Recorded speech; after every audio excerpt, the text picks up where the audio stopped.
Students, आज के editorial का टॉपिक है exploring the blue in the India France partnership. को आप कनेक्ट कर पाएंगे GA2 के IR वाला जो पार्ट है उसमें है bilateral and regional global grouping जो है उससे, और उसके बाद उसके नीचे ही है effect of policies and politics of developed and developing countries on India's interest and India's diaspora. उससे इन दोनों से आप कनेक्ट कर लेंगे। अब आते हैं एडिटोरियल के एनालिसिस पर। इसमें इंडिया और फ्रांस के जो पार्टनरशिप है उसके बारे में ही थ्रू आउट इस एडिटोरियल के एनालिसिस ने उसी का डिस्कशन करेंगे, उसके ही बारे में है। ये काफी इंपॉर्टेंट है क्योंकि फ्रांस और इंडिया के जो रिलेशनशिप है, स्ट्रैटेजिक पार्टनरशिप है, इसको 25 साल हो गए हैं 26 जनवरी को, और ये दोनों ही कंट्री के लिए इम्पोर्टेंट है कि अपने इस रिलेशन को इंट्रोस्पेक्ट करे और फर्दर अपॉर्चुनिटीज देखे कि क्या अब फर्दर फ्यूचर में क्या अपॉर्चुनिटीज हैं जिसको ये लोग मिलकर अवेल कर सकते हैं। साइन हुई थी 1998 में टाइम टेस्टेड स्ट्रैटेजिक पार्टनरशिप, जो कि अभी तक एक मोमेंटम के साथ चली आ रही है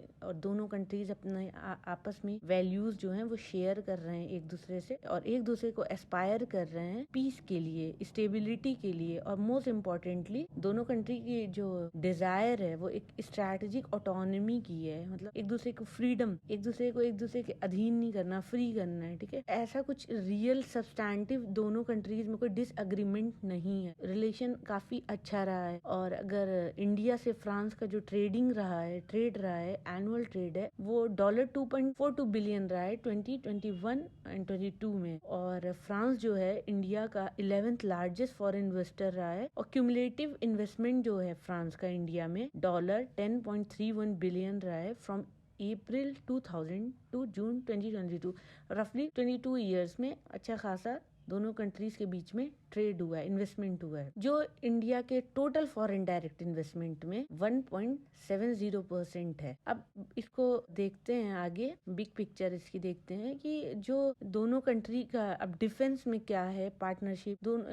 जो फ्रांस है इंडिया का सेकंड लार्जेस्ट डिफेंस सप्लायर है इन 4 सालों में 2017 टू 21, और ये फ्रांस जो है मेजर स्ट्रैटेजिक पार्टनर रहा है इंडिया का, स्पेशली डिफेंस में, और इससे काफी डील किया है इंडिया ने, डीलिंग हुई है इंडिया और फ्रांस में, और मिलिट्री इक्विपमेंट्स हैं और मिलिट्री इंगेजमेंट हैं दोनों कंट्रीज के काफी हुए हैं। और इसका एग्जांपल हम देख सकते हैं, जो फ्रेंच स्कॉर्पियन कन्वेंशनल सबमरीन है वो इंडिया में इंडक्ट हुई है और बिल्ट हुई है इंडिया में, और जो टेक्नोलॉजी ट्रांसफर हुआ है वो अंडर एग्रीमेंट ऑफ 2005 फ्रांस से हुआ है, और वो इंडियन एयरफोर्स ने भी हमारे रिसीव किया है। 36 Rafale fighter jet Indian air force ने रिसीव किया है फ्रांस से। टाटा ग्रुप ने अभी टाई अप किया है एयरबस से। एयरबस जो है ये भी फ्रांस का है, और मैन्युफैक्चर करेंगे ये मिलकर C295 टैक्टिकल ट्रांसपोर्ट एयरक्राफ्ट। कहाँ पर?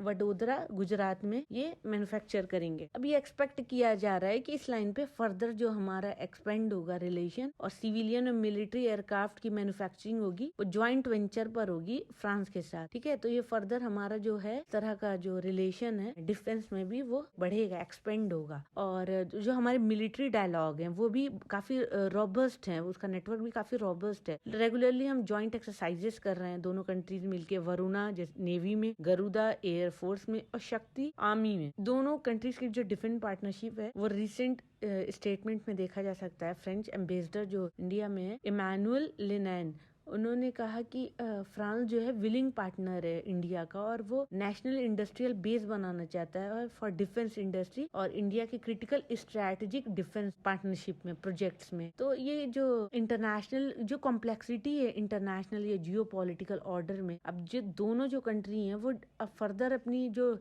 रिलेशन को डीप करने और ब्रॉड करने में लगे हुए हैं, और फर्दर कोऑपरेशन, एक दूसरे से कोऑपरेट करने में। फ्रांस जो है फर्स्ट कंट्री में एमंग द फर्स्ट कंट्रीज रहा है जो इंडिया के साथ साइन किया है सिविल न्यूक्लियर डील। पेरिस भी काफी क्रिटिकल रोल प्ले किया है कि इंडिया ने जब आइसोलेशन को चूज किया था नॉन प्रोलिफरेशन ऑर्डर में, तो आफ्टर 1998 न्यूक्लियर टेस्ट जो हुआ था उसमें जो इंडिया ने चूज किया था कि वो आइसोलेटेड रहेगा नॉन प्रोलिफरेशन ऑर्डर में, तो उसमें भी पेरिस का सपोर्ट रहा है, और इस तरह से साइन या कॉपरेशन जो हुआ एक्सपेंड हुआ है दोनों कंट्रीज में, फ्रांस और इंडिया में, और फ्रांस ने सपोर्ट किया है इंडिया के परमानेंट मेंबरशिप ऑफ UNSC में, यूनाइटेड नेशन सिक्योरिटी काउंसिल में, और इंडिया के जो एंट्री हुई है न्यूक्लियर सप्लायर ग्रुप में उसमें भी फ्रांस का एक मेजर सपोर्ट रहा है। NSG एंड UNSC में इन दोनों में फ्रांस का एक बहुत क्रूशियल सपोर्ट इंडिया के लिए रहा है। उसके बाद इंडिया ने भी एक अपने एरिया में जो क्लाइमेट चेंज है वहाँ पर इंडिया ने भी सपोर्ट किया है फ्रांस को पेरिस एग्रीमेंट में, जहाँ पे इंडिया ने स्ट्रांगली अपनी कमिटमेंट को दिखाया और कहा कि वो मिटिगेट करेगा क्लाइमेट चेंज इम्पैक्ट को। तो इस तरह से न्यू दिल्ली और पेरिस का जो रिलेशन है, वो जो एफर्ट है वो कंटिन्यूअस बना हुआ है क्लाइमेट चेंज में। और फिर देखने को मिला है इंटरनेशनल सोलर अलायंस 2015 में था, तो वहाँ पे भी न्यू दिल्ली और पेरिस का मतलब एक अच्छा रिलेशन देखने को मिला। दोनों ने एक दूसरे से अग्री किया, टाई अप किया। अब देखते हैं मैरीटाइम टाइज में क्या है, इन दोनों का क्या रिलेशन है। तो इन दोनों कंट्रीज का एक स्ट्रैटेजिक पार्टनरशिप रही है मैरीटाइम कोऑपरेशन में भी। इंडिया और फ्रांस जो है वो रेसिडेंट पावर है इंडियन ओशियन का और इंडो पैसिफिक का, दोनों ही कंट्री। इंडियन ओशियन रीजन में विजिबली दिख सकता है कि जो विजिट किया था फ्रेंच प्रेसिडेंट इमैनुअल मैक्रोन ने न्यू दिल्ली में 2018 में, तो उन्होंने कहा था कि joint strategic vision of India France cooperation in the Indian Ocean region. तो वो इससे रिप्रेजेंट होता है कि एक ब्लूप्रिंट है फर्दर स्ट्रेंथनिंग ऑफ टाइज। और ये एक ऑपरेशनल टर्म में फ्रैंक को इंडियन ज्वाइंट पेट्रोलिंग होती है इंडियन ओशियन में। और वो जो सिग्नल एक दे रहा है, इससे दिख रहा है कि इंडिया का इंगेजमेंट जो है अपने लाइक माइंडेड पार्टनर के साथ है और ये फर्दर एक्सपेंड करेगा इंडियन फुटप्रिंट। इंडियन ओशियन जो है वहाँ पर वो फर्दर फुटप्रिंट है वो एक्सपेंड करेगा इंडियन ओशियन पे दोनों कंट्रीज का। तो मैरीटाइम सिक्योरिटी में ये एक मोमेंटम जो गेन किया है वो दोनों कंट्री का, कि वो एक कॉमन विजन के साथ है free fair and open Indo Pacific. दोनों कंट्री एक शेयर कर रहे हैं comprehensive strategy for the Indo Pacific, और दोनों प्रोवाइड करना चाह रहे हैं comprehensive solution for maritime security, regional cooperation and climate change. तो दोनों की climate change and it's adaptation, India और फ्रांस जो है वो अग्री किया है 2022 में, सितंबर 2022 में, कि वो सेटअप करेगा Indo Pacific trilateral development cooperation fund, जिसमें वो एक दूसरे को सपोर्ट करेंगे सस्टेनेबल इनोवेटिव सोल्यूशन लाने में कंट्रीज और मतलब उसके रीजन में। ये दोनों पार्टनर ने ट्राइलेटरल ग्रुपिंग की है यूएई के साथ, यूनाइटेड अरब इमारेट्स के साथ, कि वो मैरीटाइम डोमेन अवेयरनेस फैलाएंगे, सिक्योरिटी का ईस्ट कोस्ट ऑफ अफ्रीका, जो अफ्रीकन का ईस्ट कोस्ट होगा वहां पर भी फार पैसिफिक तक ये ट्राइलेटरल अग्रीमेंट होगा तीनों कंट्री में, इंडिया, फ्रांस एंड यूएई में। कुछ चीजों में इनका डाइवर्जेंस भी है, जैसे यूक्रेन क्राइसिस है, उन दोनों कंट्रीज का एक सोच में डाइवर्जेंस भी है, लेकिन जो इनकी ब्रॉड अंडरस्टैंडिंग है एक दूसरे की पोजीशन को लेके, दोनों कंट्री फर्दर कोऑर्डिनेट कर रहे हैं एक कंस्ट्रक्टिव रोल प्ले करने का इस क्राइसिस में। मिस्टर मैक्रोन और मिस्टर मोदी जो हमारे प्राइम मिनिस्टर हैं, वो फ्यू वर्ल्ड के ऐसे लीडर हैं जो ओपन कम्युनिकेशन चैनल अपनाए हैं रशियन प्रेसिडेंट व्लादिमीर पुतिन से बात करने में, या यूक्रेन के प्रेसिडेंट जो जेलेंस्की उनसे बात करने में। तो दोनों कंट्री का जो कंसर्न रहा है चाइना के बढ़ते हुए जो इनका एग्रेशन है या अग्रेसिव बिहेवियर है, और रीजनली या ग्लोबली जो उनके कमिटेड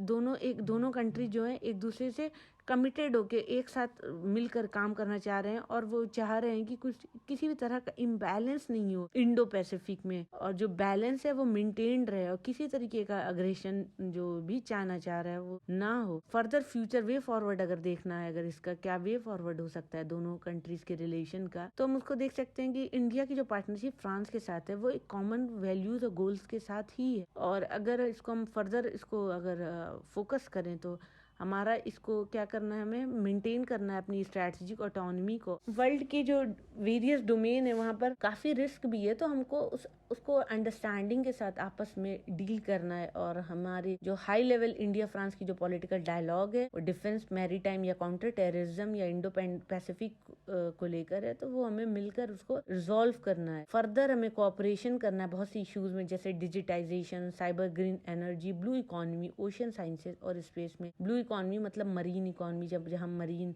अंडर वाटर जो स्पीशीज हैं उनके बारे में बात करते हैं, फिर उनके इकोसिस्टम की बात करते हैं। इंडिया और फ्रांस का जो अंडरस्टैंडिंग है एक आपस में, तो वो जो एक दूसरे के ऊपर वो जो डिपेंडेंसीज है, इंटरेस्ट है जो उनका एक दूसरे का, उससे भी रिलेटेड है कि जो हमारा चाइना और रशिया के बारे में जो अब इनको कैसे स्टैंड लेना है, तो वो भी एक दोनों को ही मिलके देखना है कि कैसे इन दोनों के इंटरेस्ट भी फुलफिल हो और इनके रिलेशन भी सही रहें आपस में। या तो वो चाइना रशिया के एक साथ मिल के डील करें, या इस पे कुछ अपना एक अलग स्टैंड लें। अब देखते हैं क्या होता है। और उसके बाद ये एक लॉन्ग स्ट्रैटेजिक पार्टनरशिप इन दोनों कंट्रीज को एक मार्क करेंगे, एक लॉन्ग स्ट्रैटेजिक पार्टनरशिप, एक कॉमन इंटरेस्ट के साथ फर्दर इन्हांस करेंगे अपनी स्ट्रैटेजिक ऑटोनॉमी को और इम्प्रूव करेंगे रेजिलियंस, आपस में मोर रेजिलियंट होंगे। तो ऐसा बहुत ऐसे ग्राउंड हैं जहाँ पर ये दोनों मिलके फर्दर कोलैबोरेशन करके काम कर सकते हैं इस फील्ड में। तो ये वे फॉरवर्ड है इस एडिटोरियल एनालिसिस का। तो आज के एडिटोरियल के एनालिसिस को मैं यहीं पे फिनिश करती हूँ। Thank you for watching my video. Please share, like and subscribe.